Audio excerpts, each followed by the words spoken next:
Hello students, my name is Ashish and welcome to lecture number 5 of Units and Measurement। पिछले video में हमने समझा था कि अगर हमारा प्रोडक्ट मल्टीप्लिकेशन और डिवीजन के फॉर्म में हो तो उस केस में एरर एनालिसिस कैसे करते हैं, और उसका फॉर्मूला हमारे पास क्या आ गया था। तो दोनों के लिए सेम फॉर्मूला आता था कि relative error in final value equals to relative error in parts. That is अगर x equals to a cross b निकालना है, a मल्टीप्लाइड बाय b, तो उसके लिए भी यही फॉर्मूला लगता था। और अगर x equals to a divided by b, a by b, उसके लिए भी सेम फॉर्मूला लगता था। अब आज के क्लास में हम लोग करेंगे पावर के लिए। अगर जैसे इसी पे कुछ पावर हो, a to the power n, b to the power n, या a to the power n, b to the power m, तो उस केस में कैसे हम लोग एरर निकालते हैं। साथ में हम लोग नीट और जेई लेवल के कुछ अच्छे अच्छे एग्जांपल्स देखेंगे, क्योंकि पिछले लेक्चर में हमने एग्जांपल्स नहीं कर पाया था। ओके, सो चलो स्टार्ट करते हैं पावर फैक्टर के लिए। तो like if x equals to a to the power n, b to the power m divided by c to the power mn o p मान लो, ठीक है। तो अगर इस फॉर्म में एक हमारे पास इक्वेशन दे रखा है, हाँ, कि अगर x equals to a to the power n, b to the power m, c to the power p, तो और सब में कुछ ना कुछ एरर होगा, a में भी होगा, b में भी होगा, c में भी होगा। तो उस केस में ये जो फाइनल x आता है उसमें कितना एरर होगा। तो इसका भी इक्वेशन बिल्कुल सिंपल है, जैसे डिवीजन का था वैसा ही है, बस थोड़ा सा इंप्रोवाइजेशन है। वो इंप्रोवाइजेशन क्या है, तो उसी फॉर्मूला को यहाँ पे इसी तरीके से लिखेंगे, डेल्टा x अपॉन x यानी relative error in x will equals to relative error in a, delta a upon a। अब इस रिलेटिव एरर को हम लोग मल्टीप्लाई करते हैं पावर से, डेट इज यहाँ पे a पे पावर कितना है n, तो यहाँ पे पावर हो गया n। फिर जैसे वहां एडिशन कर रहे थे एडिशन करेंगे। सेकेंड b है तो delta b by b to the power m है ना, तो ये m क्या होगा, मल्टीप्लाई हो जाएगा। और फिर ये डिवीजन जो दिख रहा है इसमें भी कुछ नहीं, डिवीजन भी मतलब वही होता था ना, ऐड ही होता था, तो उसी तरीके से इसको भी ऐड कर देंगे। तो delta c by c to the power p था, तो यहाँ p मल्टीप्लाई हो जाएगा। तो यही सिंपल सा फॉर्मूला होता है पावर फॉर्म के लिए। काफी आसान था। जैसे मान लो एक फॉर्मूला ले लो कोई, F equals to K Q square upon R square. ये इलेक्ट्रोस्टैटिक फोर्स कूलम्स लॉ आप लोगों ने 10th में पढ़ा होगा या 12th में। तो F equals to K Q square by R square, ये फॉर्मूला होता है इलेक्ट्रोस्टैटिक फोर्स का, दो चार्ज के बीच का फोर्स का, K Q one Q two by R square. तो मान लो दो सेम चार्जेस हैं तो K Q square by R square हो जाता है। ऑलराइट, तो उस केस में अगर मान लो हमें F में अगर एरर निकालने बोलेगा तो उसका एरर कितना बन जाएगा, तो delta F upon F will equals to, देखो K is a constant, measured constant है, तो इसमें हम लोग एरर नहीं लेंगे, इसमें कोई एरर नहीं होगा क्योंकि ये मेजर्ड वैल्यू है। एरर कहाँ आता है, जो हम मेजर करते हैं। तो दिया हुआ है Q में और R में एरर है, तो यहां से फॉर्मूला क्या बन जाएगा, delta Q upon Q into 2, क्योंकि स्क्वायर है ना, तो into 2 plus delta R upon R into 2। Multiply कर देते हैं, पावर को सिंपली मल्टीप्लाई कर देते हैं, तो इस तरीके से वो निकल जाएगा। ठीक है, अभी इस पे क्वेश्चन करेंगे, काफी अच्छे क्वेश्चन इस पे हैं, तो जब क्वेश्चन करेंगे ना तो ये काफी अच्छे से क्लियर हो जाएगा। ये बात समझ गए। इसके बाद एक और छोटा सा पॉइंट समझ लो कि कहीं कहीं परसेंट के फॉर्म में देता है, परसेंट के फॉर्म में, कि A में इतना परसेंट एरर है, B में इतना परसेंट एरर है, C में इतना परसेंट एरर है। तो परसेंट एरर के लिए इसमें आपको मल्टीप्लिकेशन डिवीजन का भी बहुत सारा मिलता है। तो परसेंट एरर इज व्हाट, हमने फर्स्ट वीडियो में समझा था कि परसेंट एरर का फॉर्मूला क्या होता है, तो relative error into 100। Percent error is relative error into 100, relative error into 100, यही परसेंट होता है। तो जैसे अगर डेल्टा a बाई a का परसेंट एरर निकालना है, परसेंट एरर इन a ये कितना हो जाएगा, तो डेल्टा a बाई a ये रिलेटिव एरर हो गया इंटू 100 से मल्टीप्लाई कर दो तो ये हमें परसेंट एरर दे देता है। तो इस केस में फाइनल वैल्यू देखो ये है, इसमें टोटल परसेंट एरर यानी x में परसेंट एरर कितना होगा, तो total percent error will be delta x by x into 100, यही होगा परसेंट एरर यानी टोटल यानी x विल इक्वल्स टू, इसमें 100 से मल्टीप्लाई करो, delta a by a into 100 percent. अच्छा ये n था तो n को इधर रखो ना मल्टीप्लीकेशन में, m delta b by b into 100, ये परसेंट एरर हो गया, delta c by c into 100 और इंटू p, ये परसेंट एरर इन c हो गया। तो सिंपली अगर मान लो आपको किसी क्वेश्चन में, जैसे यही क्वेश्चन, इसमें आपको दे रखा है कि a में 1% का एरर है, b में 2% का है, c में 4% का एरर है, तो टोटल एरर कितना होगा? तो अगर पावर दिया हुआ है तो पावर से मल्टीप्लाई करके करना। अगर इस केस में डिवीजन, सिंपल डिवीजन, जैसे ये a बाई बी है और आपको दे रखा है कि a में परसेंट एरर कुछ 2% का है और b में परसेंट एरर 3% है, तो x, जहां पे x equals to A B है, तो टोटल एरर इन x कितना होगा? तो उस केस में सिंपली कुछ नहीं करना है, ऐड कर देना है। a में एरर 2%, b में एरर 3%, तो 2 + 3 5% error in x, 5% error in x, समझ रहे हो? Delta a by a into 100% error in a, delta b by b into 100% error in b। इस फॉर्मूला को निकालो ना यहाँ, तो delta x by x into 100% will equals to delta a by a into 100% plus delta b by b into 100। तो इसको हम लोग क्या कहते हैं? Percent error in a plus percent error in b। तो अगर परसेंटेज के फॉर्म में मुझे पहले से ही दे रखा है 2% और 3%, तो बस इसको ऐड कर देना है। मल्टीप्लिकेशन के लिए भी यही चीज होगा, पावर के केस में बस ये पावर आ जाता है, तो इसलिए इस चीज का हमें ध्यान रखना होगा कि उस परसेंट एरर को, जैसे मान लो वही केस में, जैसे इसी केस में आपको a पे दे रखा है परसेंट एरर कुछ 1% का, इस पे 2% और c पे 3%। हाँ, n का वैल्यू दे रखा है आपको 2, m का वैल्यू 1 और p का वैल्यू 3। तो उस केस में अगर निकालने बोले तो डेल्टा a बाई ए, मतलब परसेंट एरर ऑन a पे कितना परसेंट एरर? तो 1%, तो 1% इंटू n तो करना होगा, n का वैल्यू 2 है तो 2, प्लस m का वैल्यू कितना है? m का वैल्यू 1 है, तो 1 into percent error in b कितना है? परसेंट एरर इन b 2% दे रखा है, तो 2, प्लस c पे आते हैं, तो c के लिए p into percent error in c, तो p कितना है? p is 3 into percent error in c कितना है? 3%, तो 3, तो टोटल कितना हो जाएगा? 2 + 2 + 9, दैट इज 9 to 11 to 13%। इस तरीके से निकल जाएगा। तो दिस इज परसेंट एरर से रिलेटेड था, समझ गए? अब हम चलते हैं, कुछ अच्छे अच्छे क्वेश्चन लेते हैं जेईई और नीट के, और उससे हमारा कंसेप्ट बिल्कुल क्लियर हो जाएगा। ऑलराइट, तो ये मैं हटाता हूं। पहला एक क्वेश्चन है, ठीक है, ये पूछा गया था जेईई मेन 2019 में, जेईई 2019 का ये क्वेश्चन है। क्या कह रहा है कि डेंसिटी मेजर करना है किसका? क्यूब का। ये ध्यान रखना, क्यूब का डेंसिटी मेजर करना है। उस क्यूब का मास कितना दे रखा है? 10.00 प्लस माइनस 0.10 kg, और लेंथ कितना दे रखा है? 0.10 प्लस माइनस 0.01 मीटर। अब इसका हमें बताना है find error in density, density measure करने में कितना एरर होगा। Okay, that is relative error हम उससे पूछ रहे हैं, relative error, find relative error in density. तो कैसे करेंगे? काफी आसान है। सबसे पहले हमें समझना होगा डेंसिटी के फॉर्मूले को। तो डेंसिटी का फॉर्मूला होता है D equals to mass by volume, यही होता है, mass by volume. Now mass by volume of cube क्या हो जाएगा? तो लेंथ का cube, that is L cube, तो M बाय L क्यूब। इस सेंस में हमारा ये डेंसिटी का आ गया। इतनी बात क्लियर? नाउ यहां से हमारा फॉर्मूला क्या बन जाएगा? तो our formula will be delta D by D, relative error in density will equals to, अब देखो यहां पे मास पे कितना पावर? 1, तो 1 into delta M by M plus length पे कितना पावर? 3, तो 3 into delta L upon L। ये हो गया क्लियर? तो यहां से delta D upon D will equals to delta M by M। Delta M कितना है? तो 0.10 बाय मास कितना है? मास है 10, तो 10.00, क्लियर?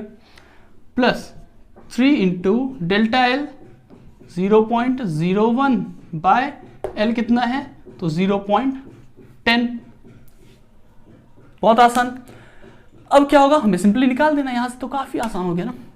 ये कटेगा तो नीचे 100 गया, तो 100 से 110 कैंसिल आउट हो गया, तो ये बन गया 1 अपॉन ये 10 पहले से था और एक 10 हो गया, तो 1/100 प्लस 3, अब देखो ये ऐसे गया, नीचे 100 हो गया और ऊपर ये 100 हो गया, तो 100 से 100 कैंसिल आउट, तो 1/10, तो 1/10, तो 3 इंटू 1 कितना होगा 3, तो 3/10, तो दिस विल बी एलसीएम कितना हो गया 100, तो 100 LCM and this will be 1, this will be 30, तो 31/100, आंसर विल बी 0.31, 0.31, यही हमारा क्या हो जाएगा आंसर। अब डेंसिटी है तो डेंसिटी का unit kg metre cube, kg per metre cube, तो ये हमारा हो गया आंसर। ये जेईई मेन 2019 में आया था। कितना इजी क्वेश्चन है। तो मैंने आपको स्टार्ट में ही बताया था कि जेईई मेन और नीट इन सब में एक क्वेश्चन एरर एनालिसिस से रहता ही रहता है। अब अगर आपने अच्छे से सीख लिया है तो काफी आसानी से बन जाता है। ओके, चलो मूव करते हैं नेक्स्ट क्वेश्चन पे। मेरे पास अभी एक दूसरा क्वेश्चन है जो नीट 2013 का है, नीट 2013 का। ये क्वेश्चन कह रहा है 4 quantities A B C and D, 4 quantity है ए बी सी डी, जिसके पास परसेंट एरर है कितने का 1%, 2%, 3% and 4% respectively. That is a के पास 1% का एरर, बी के पास 2%, सी के पास 3% और डी के पास 4% का एरर है। ओके, अब P इक्वल्स टू एक फॉर्मूला दे रखा है A cube B square by C D, ये एक फॉर्मूला है। तो अगर ये फॉर्मूला है तो हमें अब बताना है कि परसेंट एरर इन P कितना होगा, P पे परसेंट एरर कितना होगा। काफी आसान सा क्वेश्चन है, कंसेप्चुअल क्वेश्चन है, समझेंगे। अब इसका पहले फॉर्मूला हम लोग बना लेते हैं। तो फॉर्मूला क्या बनेगा, तो delta P by P will equals to 3 delta A upon A, ये चीज होगा। अब देखो इसको अगर हमें परसेंट में लाना है, परसेंट में लाना है तो दोनों तरफ क्या करेंगे 100 से मल्टीप्लाई, इधर भी 100 से मल्टीप्लाई, प्लस B, तो 2 इंटू delta B by B into 100%, percent सब जगह परसेंट लगा दो, प्लस C पे पावर कितना है 1, तो 1 into delta C by C into 100, ये हो गया परसेंट।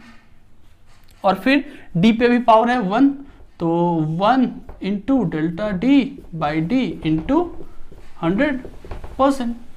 समझ गए, तो ये अपना फॉर्मूला बन गया। अब समझेंगे बात को, काफी आसान है। This is percent error in P, इसको हम सिंपली क्या लिखेंगे, percent error delta P percent, यानी percent error in P। This will equals to 3 into, ये क्या है percent error in A, percent error in A plus 2 into percent error in B plus 1 into percent error in C plus 1 into percent error in D, यही formula बन गया।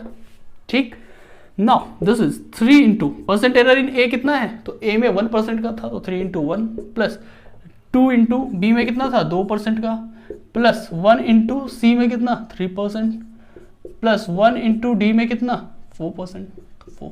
This will become 3 plus 4 plus 3 plus 4, तो 3 3 6 4 10 14%, 14% will be the answer. यानी इस P में कितने percent का error होगा, 14% का। काफी आसान था, नीट 2013 का क्वेश्चन था, कितना इजी। इसको आप बहुत आसानी, ये तो मैंने समझाने के लिए 3 स्टेप किया ना, आपको कुछ नहीं करना था, बस ये वाला सिर्फ याद रखना है कि power into percent error plus power into percent error, power into percent error. ठीक, मूव करते हैं नेक्स्ट क्वेश्चन पे। ये कह रहा है बहुत इजी कि एक क्यूब है, देख रहे हो क्यूब है, उसके मास में कितने परसेंट का एरर है 1.5% का, उसके लेंथ में कितने परसेंट का एरर है 1% का। ओके, शेप कौन सा है क्यूब। अब कह रहा है कि डेंसिटी में कितने परसेंट का एरर होगा वो बताइए। अब इसको हम लोग शॉर्ट तरीके से वही करेंगे कि delta percent error in D, percent error in D will equals to क्या होगा, तो देखो डी का फॉर्मूला क्या, mass by volume, mass by length cube. अभी फर्स्ट क्वेश्चन जो किया था वही mass by length cube, volume is length cube, तो मास बाय लेंथ क्यूब। तो परसेंट एरर इन डी कितना हो जाएगा, तो मास पे कितना पावर, मास पे पावर 1, तो 1 into percent error in M, percent error in M, plus length पे कितना पावर 3, तो 3 into percent error in L, तो परसेंट एरर इन एल। तो this will become 1 into percent error in mass कितना है 1.5%, तो 1.5 प्लस 3 इंटू एल, लेंथ में कितना परसेंट 1%, तो यहाँ से बन गया 1 इंटू 1.5, 1.5 प्लस 3 इंटू 1, 3, तो 3.5% आंसर। देखा कितनी आसानी से 3 स्टेप में खत्म। जेई में 2018 का क्वेश्चन 4 नंबर आपके आ गए, कुछ नहीं था, सिर्फ फॉर्मूला निकाला, फॉर्मूला से ऐड किया, इस तरीके से कर, तो 3.5% का एरर आएगा डेंसिटी निकालने में। क्वेश्चन नंबर 4 अपना ये है पीएमटी, एआई पीएमटी जो होता था वही नीट अपना, नीट 2008 से, नीट 2008 से, उस समय उसको एआई पीएमटी कहते थे। उस क्वेश्चन का क्या कह रहा है कि percent error in radius of sphere is 2%। एक स्फीयर है, शेप कैसा है, स्फेरिकल शेप है, उसके रेडियस में 2% का एरर है, तो वॉल्यूम में कितने परसेंट का एरर होगा। बहुत आसान। सबसे पहले हम लोग वॉल्यूम का फॉर्मूला लिखेंगे, तो volume is equals to 4/3 pi R cube, यही फॉर्मूला होता है वॉल्यूम ऑफ स्फीयर का, 4/3 पाई आर क्यूब। अब हमें निकालना है percent error in V, percent error in V. तो अब बाबू बताना 4/3 pi, this is a measured value, 4/3 एक मेजर्ड वैल्यू है, पाई 22/7 ये एक मेजर्ड वैल्यू है, तो इसके इसमें तो कोई एरर की बात होगी नहीं, सिर्फ बचेगा फिर कौन, आर क्यूब, यानी वॉल्यूम का percent error simply R cube पे डिपेंड करेगा।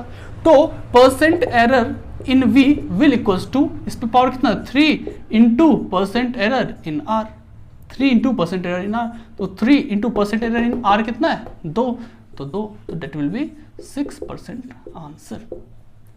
देख रहे हो कितनी इजी, ये 4/3 पाए खत्म, आर क्यूब से डायरेक्टली था, तो 3 into percent error in R, 3 into 2%, 6% answer, easy.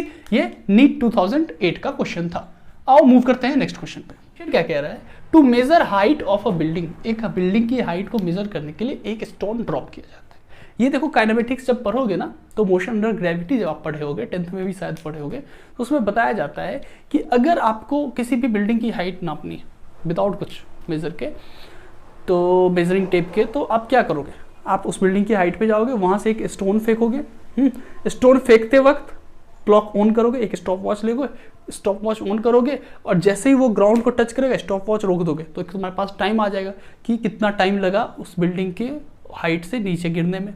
तो टाइम आ गया। अब इनिशियल वेलोसिटी आपके पास रहता है क्या, 0, स्टोन तो इनिशियली रुका हुआ था ना आपके हाथ में, तो यू पता चल जाता है। एक्सेलरेशन कितना होता है, जी से नीचे जाता है, जी से नीचे जाता है, तो जी इज 9.8 मीटर पर सेकेंड स्क्वायर, आपको पता है। तो उस केस में हमें सिंपली उससे निकल जाता है आंसर। अभी वही चीज हम लोग करेंगे, समझना आप बात को। तो एक ड्रॉप को किया गया, if the error in measurement of time is 0.5 second. अब टाइम मेजर करने में 0.5 सेकेंड का एरर आता है at the end of 2 second. That is, अगर हमारे पास टाइम t इज 2 सेकेंड दे रखा है, तो उसमें एरर कितने का आ रहा है, 0.5 का, प्लस या फिर माइनस। दैट इज, अगर हम फाइनली t लिखना चाहे तो t is equals to 2 plus minus 0.5 second. ठीक है। अब कह रहा है कि find error in estimation of height. तो अगर टाइम में एरर आ रहा है, तो उसके हाइट में कितना एरर आएगा, यानी कि अगर टाइम हमारा 2.5 आएगा तो कुछ हाइट ज्यादा पता चलेगा, अगर टाइम 1.5 होगा, 0.5 कम, तो कुछ अलग हाइट होगा, उसके बीच का तो कुछ अलग। तो एस्टिमेशन इन हाइट हमें बताना है कि इस हाइट में कितना एरर आएगा। इसको बनाएंगे कैसे, अब समझना बात को। तो ये अपना वो बिल्डिंग होगा, यहां से उस स्टोन को थ्रो किया गया होगा, इसके पास u कितना होगा, 0, एक्सेलरेशन कितना होगा, g के बराबर, डेट इज 9.8 मीटर पर सेकेंड स्क्वायर, और टाइम अपने पास ये वाला वैल्यू दे रखा है। हमें निकालना है ये हाइट s या फिर h। तो अब याद करो 3 इक्वेशन ऑफ मोशन होते थे, जिसमें सेकेंड वाला कौन सा होता था, s equals to ut plus half at square, वही हमें यहाँ पे लगाना है। s equals to, that is height equals to ut plus half at square.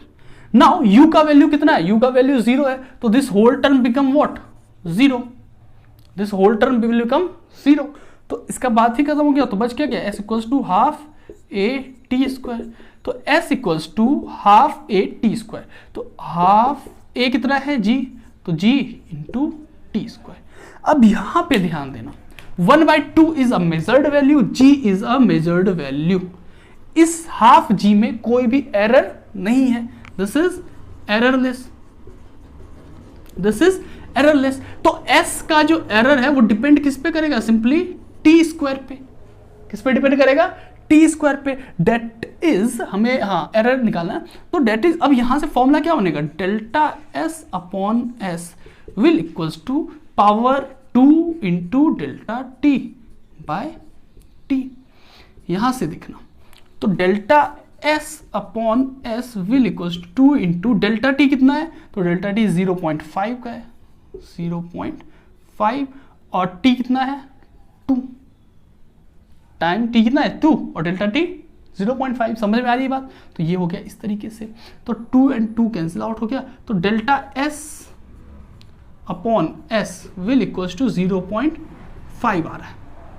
हाँ, हमें निकालना क्या है, एरर निकालना है, ये अभी रिलेटिव एरर है, तो एरर यानी सिर्फ हमें डेल्टा एस चाहिए, तो यहां से delta S will equals to क्या हो जाएगा, this S into 0.5।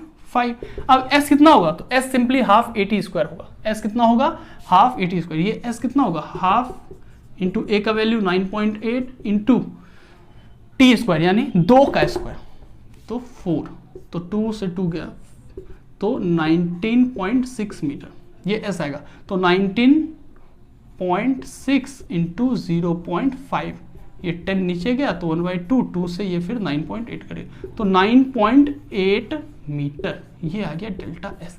This is error in estimation of height, यानी 9.8 मीटर का डिफरेंस आ सकता है मेजरमेंट ऑफ हाइट में अगर एरर 0.5 का है, समझिए। इसको अगर हम फाइनली लिखना चाहें तो s will equals to s plus यानी 19.6 प्लस माइनस एरर कितना का 9.8 मीटर। तो ये एक अच्छा सा क्वेश्चन था, इसमें एक एप्लीकेशन किसका था, मोशन अंडर ग्रेविटी का।